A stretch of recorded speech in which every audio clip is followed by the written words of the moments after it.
देखेंगे class 10th प्रश्नावली 3.5 में तीसरा क्वेश्चन है, कर निम्न रैखिक समीकरण के युग्म को प्रतिस्थापन एवं वज्र गुणन विधियों से हल कीजिए।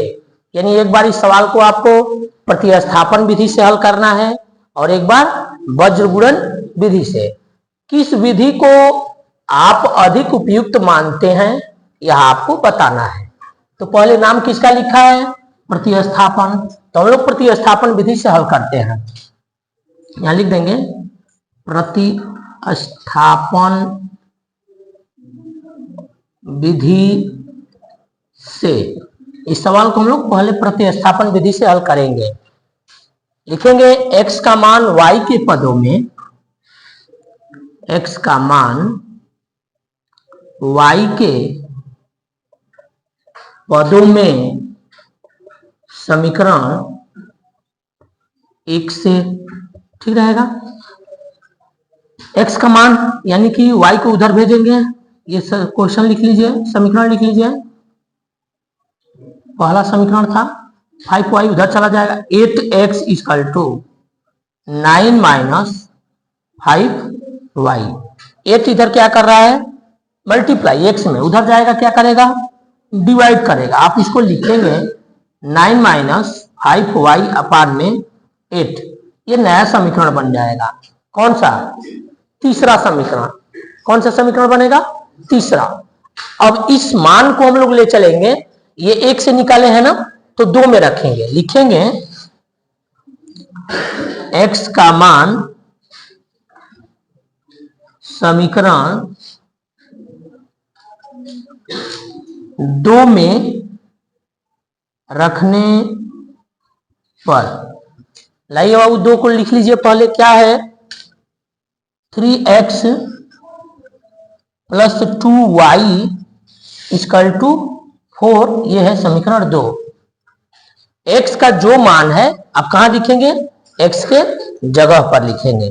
ये 3x में इंटू कर रहा है, आप इसको बाहर ऐसे ब्रैकेट में लिख दीजिए। फिर होगा 9 माइनस 5y अपान में 8 ब्रैकेट बंद प्लस 2y इक्वल टू 4। अब 3 से क्या करेंगे, 9 में और 5 में, दोनों में इंटू होगा। क्या हो जाएगा, 9 3 जा 27, 9 3 27, अब 5 3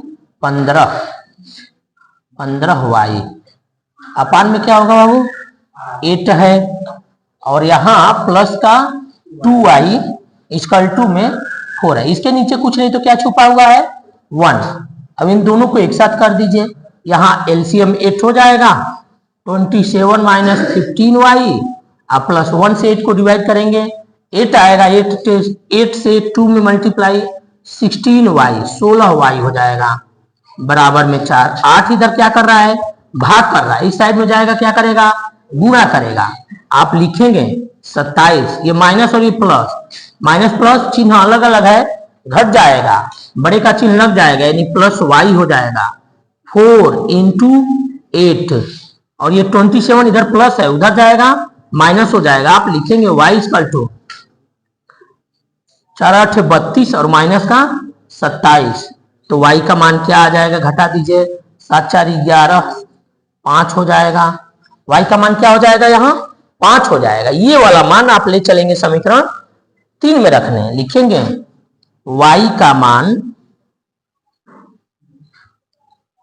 समीकरण 3 में रखने पर क्या बाबू, 3 और लिख लीजिए। पहले आप लिखेंगे x equal to 9 minus 5y अपान में 8।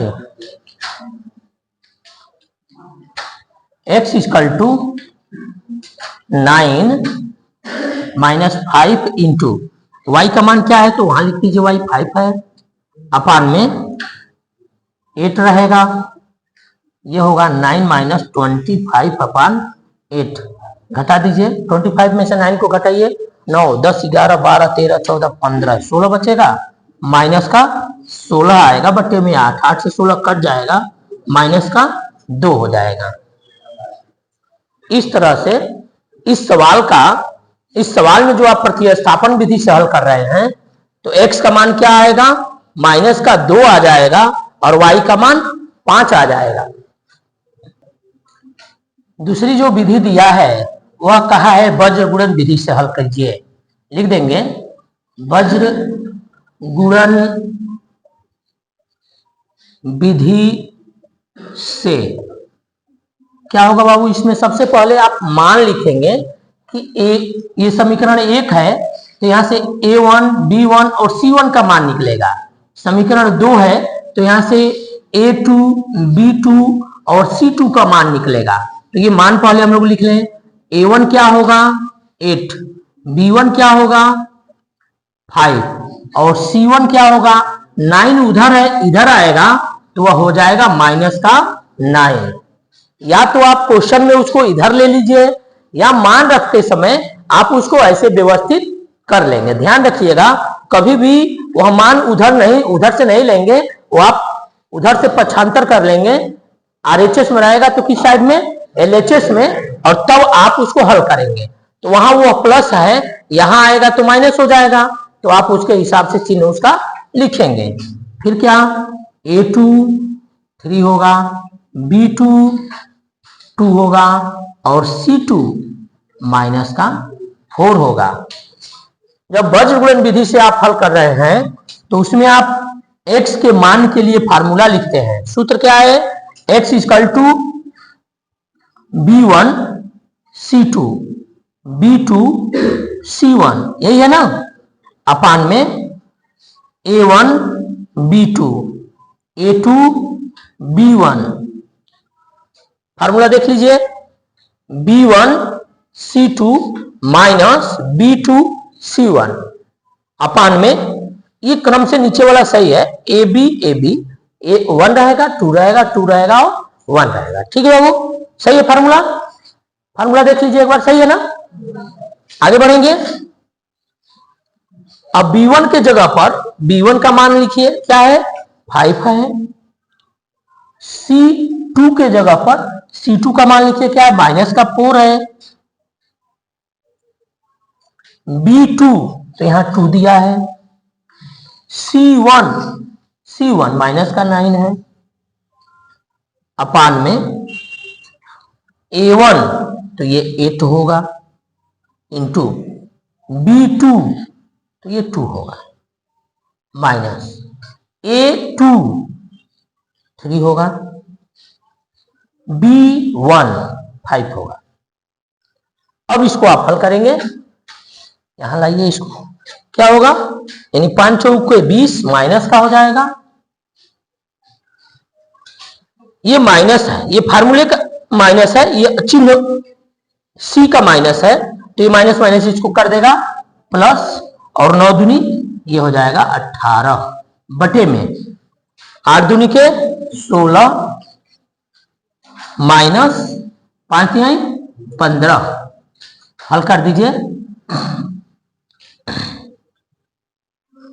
20 में से 18 घटेगा, बड़ा है, बड़े का चिन्ह लगेगा, माइनस का 2, और 16 में से 15 घटेगा 1 को लिखें या न लिखें तो x का मान, अभी आप जब इसको प्रतिस्थापन विधि से हल किए थे तो x का मान माइनस का 2 आया था, यहां भी आपके x का मान माइनस का 2 आ रहा है। अब क्या करेंगे बाबू, हम लोग x के बाद किसका मान निकालेंगे, y का मान निकालेंगे, और y के लिए फार्मूला लिखेंगे। इसमें देखिए जब x का लिखेंगे तो b और c से शुरू होता है, यानी कि इसमें कौन नहीं रहता है, a नहीं रहता है, और जब y का लिखेंगे तो उसमें b नहीं रहेगा, वो कहां से शुरू होगा, c से, c1 और a2 माइनस c2 a1 ऐसे रहेगा, अपान में नीचे जो उसमें था उसमें भी a1 b2 a2 b1 ये रहेगा। खूब आराम से, फार्मूला पहले सही होना चाहिए, फार्मूला गलत न हो, और मान व्यवस्थित ढंग से रख देंगे तो आंसर आ जाएगा, गलत नहीं होगा। अब ले आइए C1, देखिए क्या है C1 का मान, तो C1 का मान माइनस का 9 है, लिखेंगे -9 इंटू A2, तो A2 यहां पर 3 है तो 3 को लिख दीजिए, माइनस टू, C2 का क्या दिया है तो माइनस का 4 है, यहां लिखिए माइनस का 4 इंटू A1 क्या है वो 8 लिखिए, अपान में जो इसमें था वो इसमें भी रहेगा, यहां होगा 8 इंटू 2 माइनस 3 इंटू 5, क्योंकि फार्मूले में जो x के डिनोमिनेटर में है वही y के भी डिनोमिनेटर में है, यानी यहां जो आप लिखे हैं वही चीज यहां लिखेंगे। सावधानी से लिखेंगे, अंक इधर उधर ना हो, अगर कुछ भी अंक गलत जगह रख देंगे तो आंसर नहीं आएगा, तब गलत आने लगेगा।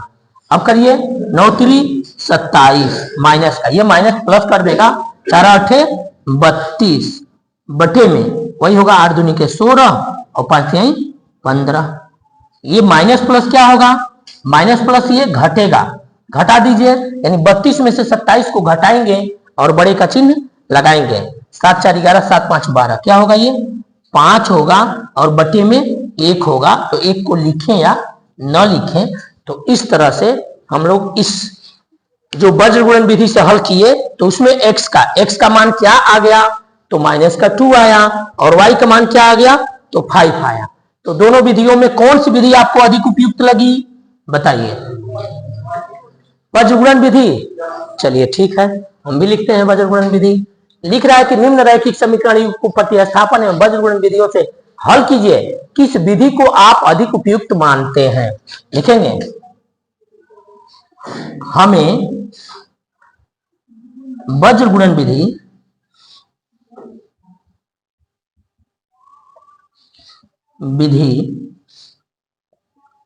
अधिक उपयुक्त लगा, ऐसा हम लोग लिख देंगे। दोनों विधि नहीं लिखेंगे, जो आपको अच्छा लगे वही लिखेंगे। 4 नंबर क्वेश्चन दे रहा है, करो निम्न समस्याओं में रैखिक समीकरण के युग्म बनाइए और उनके हल यदि उनका अस्तित्व संभव हो किसी बीजगणितीय विधि से ज्ञात कीजिए। पहला क्वेश्चन दे रहा है, एक छात्रावास के मासिक व्यय का 1 भाग नियत है तथा शेष इस पर निर्भर करता है कि छात्र ने कितने दिन भोजन लिया। जब एक विद्यार्थी ए को जो 20 दिन भोजन करता है रुपए 1000 छात्रावास के लिए व्यय के लिए अदा करना पड़े, जबकि एक विद्यार्थी बी जो कि 26 दिन भोजन करता है छात्रावास के लिए व्यय के लिए 1180 रुपए अदा करने पड़े। नियत व्यय और प्रतिदिन भोजन के व्यय का मूल्य ज्ञात कीजिए। चालू करें। सवाल में यह कह रहा है कि जब हॉस्टल में आप रहेंगे तो उसका तो एक निश्चित भाड़ा है, उसके बाद जो जितने दिन भोजन करेंगे तो उसका आपको अतिरिक्त रुपए और देना पड़ेगा। एक लड़का ए है जो 20 दिन रहता है तो 1000 रुपए देता है, दूसरा लड़का बी है जो 26 दिन रहता है तो 1180 रुपए देता है। तो यहां हम लोग मान लेंगे, चौथे का ये पहला क्वेश्चन है, लिखेंगे माना नियत भाड़ा लिखा है या किराया लिखा है, देखिए तो एक छात्रावास का निश्चित व्यय 1 भाग नियत है, व्यय लिख दिया जाए। माना नियत व्यय क्या बाबू x तथा प्रत्येक दिन का व्यय y है, ऐसा मान लिया गया कि हॉस्टल में आप रहेंगे तो उसका एक निश्चित किराया है जो x है, और जितने दिन रहेंगे तो प्रत्येक दिन का y लगता जाएगा। एक दिन आएंगे तो 1 y, और 2 दिन आएंगे तो 2y, 3y अगले दिन, फिर ऐसे बढ़ता जा रहा है। तो एक लड़का ए है जो कितने दिन रहा 20 दिन लिखेंगे। ए के लिए क्या करता है बाबू, ये 20 दिन रहता है, तो आप लिखेंगे x plus 20y equal to, कह रहा है कि उसका 1000 रुपया खर्च होता है। इसको बना दीजिए समीकरण 1। दूसरा लड़का है b, यानी कि b के लिए वो कितने दिन रहता है, 26 दिन। तो जो नियत भाड़ा है वो तो x है, और बाकी 26 दिन रहा तो 26y बराबर कितना है, 1180 रुपए। ये है आपका समीकरण 2 बन जाएगा। क्वेश्चन में कहा है कि आप बीजगणितीय विधि से किसी भी विधि से हल करें, चाहे प्रतिस्थापन करें, विलोपन करें, वज्रगुणन विधि करें, जो आपको सुविधा लगे उस विधि से आप हल कर देंगे। तो इसको हम लोग चलिए करते हैं, विलोपन विधि से हल करने चलते हैं। समीकरण 1 में से समीकरण 2 को, क्योंकि x बराबर दिख रहा है तो वहां आसान होगा आपको विलोपन विधि करना। लिख देते हैं समीकरण 1 में से 2 को घटाने पर, 1 में से 2 को घटाने पर, एक है x प्लस 20y, यहां है 1000 एक नंबर, यह है x प्लस 26y, इसका होगा 1180। समीकरण 2 हो गया। क्या करने चल रहे हैं आप लोग, घटाने पर। घटाएंगे, नीचे वाले का चिन्ह बदलेगा, माइनस माइनस माइनस, ये कट जाएगा, ये घटेगा। बड़ा 26 है, 26 में से 20 को आप घटाएंगे, कितना बचेगा, तो माइनस का 6y। आइए बड़ा ये है, इसमें से घटाइए तो 1000, तो क्या माइनस का 1000, सॉरी 180 बचेगा। 1180 में से 1000 घटाएंगे, 180 बचेगा। अब लिखेंगे y इक्वल टू माइनस 180 अपान में माइनस का 6, माइनस माइनस 6 से कट जाए, 6×4 = 18, 30 हो जाएगा। y का मान क्या हो जाएगा, 30 हो जाएगा। अब y के मान को किसी समीकरण में रख दीजिए, लिख देंगे y का मान समीकरण 1 में रखने पर, एक ये है x plus 20y equal to 1000, यही 1 नंबर समीकरण है। y का मान क्या आया है, 30 आया है। y की जगह पर रख दीजिए x प्लस 20 गुणे 30 बराबर 1000। क्या हो जाएगा बाबू, ये 3 दूनी के 6, 600 बराबर 1000। x बराबर 1000 में से 600 इधर आएगा, माइनस कर देगा, तो क्या बचेगा, 400 बचेगा। अब आप सवाल को समझिए कि जो नियत भाड़ा है, नियत व्यय है, वो क्या है, x है, और x का मान क्या आया, 400। आप लिख देंगे अतः नियत व्यय x बराबर कितना, रुपए 400, और प्रत्येक दिन का व्यय, ऐसा लिख दीजिए, प्रत्येक दिन का व्यय y बराबर रुपए कितना आ रहा था, 30, यानी कि जितने दिन रहेंगे रोज का रोज आपको 30 रुपए देना होगा, और नियत भाड़ा क्या रहेगा, 400 रहेगा। इस आपके चौथे के पहले का ये आंसर होगा। दूसरा क्वेश्चन दे रहा है, एक भिन्न 1/3 हो जाती है जब उसके अंश में 1 घटा दिया जाता है, और वह 1/4 हो जाती है जब उसके हर में 8 जोड़ दिया जाता है, वह भिन्न ज्ञात कीजिए। चौथे का दूसरा क्वेश्चन में हम लोग मान लेंगे, माना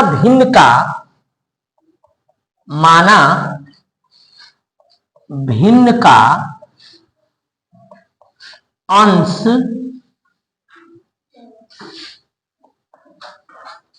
x तथा हर y है, ऐसा मान लिया गया कि एक भिन्न है जिसका अंश क्या है, x है और हर क्या है, y है। अब सवाल में जो पहली कंडीशन है, पहली स्थिति है, कह रहा है कि एक भिन्न 1/3 हो जाता है। कब? जब उसके अंश से एक घटा दिया जाता है। क्या करते हैं बाबू, इसके अंश में से जब आप एक घटाते हैं तो वह क्या हो जाता है, कह रहा है कि वह 1/3 हो जाता है। यानी भिन्न है आपका x/y, क्योंकि अंश आप x लिए हैं और हर को y लिए हैं, x/y होगा। एक ऊपर घटा दिया अंश में तो वह 1/3 हो गया।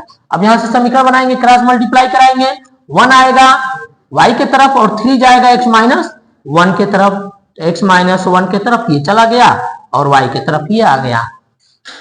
इंटू करा दीजिए तो ये हो जाएगा 3x - 3 = 1 का y में करेंगे, y रह जाएगा, y को इधर कर लीजिए, अंक को उधर भेज दीजिए। 3x उधर से प्लस आएगा, इधर y माइनस हो जाएगा, ये माइनस से उधर जाएगा प्लस हो जाएगा। समीकरण पहला हो गया। ठीक है। यहां पे अब क्या कह रहा है, दूसरी स्थिति उसकी है कि और वह 1/4 हो जाती है। कब? जब हर में 8 जोड़ दिया जाता है। क्या करेंगे बाबू, नीचे वाले में हर में आप 8 जब जोड़ते हैं y में तो क्या होता है, 1/4 हो जाता है, 1/4 हो जाता है। अब इसको हल किया जाएगा, फिर वही क्रॉस मल्टीप्लाई, तो ये हो जाएगा 4x और 1 का होगा तो यही रह जाएगा, y + 8 रह जाएगा। अब y को x के पास करिए, 4x - y = 8, समीकरण 2 हो गया। y देखिए, x तो 3 है और यहां पर 4 है, y यहां -y है और यहां भी -y है, तो y बराबर है, चिन्ह भी बराबर है और संख्या भी बराबर है। y का 1 ठो है, y का 1 है, तो अंक और चिन्ह दोनों बराबर है। तो क्या करेंगे बाबू, यहां हम लोग इसको हल करेंगे विलोपन विधि से और समीकरण 1 में से समीकरण 2 को घटा देंगे। यहां चाहे तो आप लिख सकते हैं, किस विधि से हल करने चल रहे हैं तो लिख देते हैं विलोपन विधि से। विलोपन विधि से हम लोग हल करने चल रहे हैं और क्या करेंगे, समीकरण 1 में से 2 को घटाने पर, एक है ये 3x y = 3, ये है 1 नंबर समीकरण। दूसरा क्या है, तो 4x - y = 8, ये समीकरण 2 है। क्या करने चल रहे हैं आप, घटाने चल रहे हैं, तो घटाएंगे तो नीचे के चिन्ह बदलेंगे, जो नीचे वाला समीकरण होता है उसका चिन्ह बदल जाएगा, प्लस का माइनस, माइनस का प्लस, प्लस का माइनस, तो ये कट जाएगा। क्यों? क्योंकि एक माइनस है और एक प्लस है, अंक बराबर है, यहां घट जाएगा।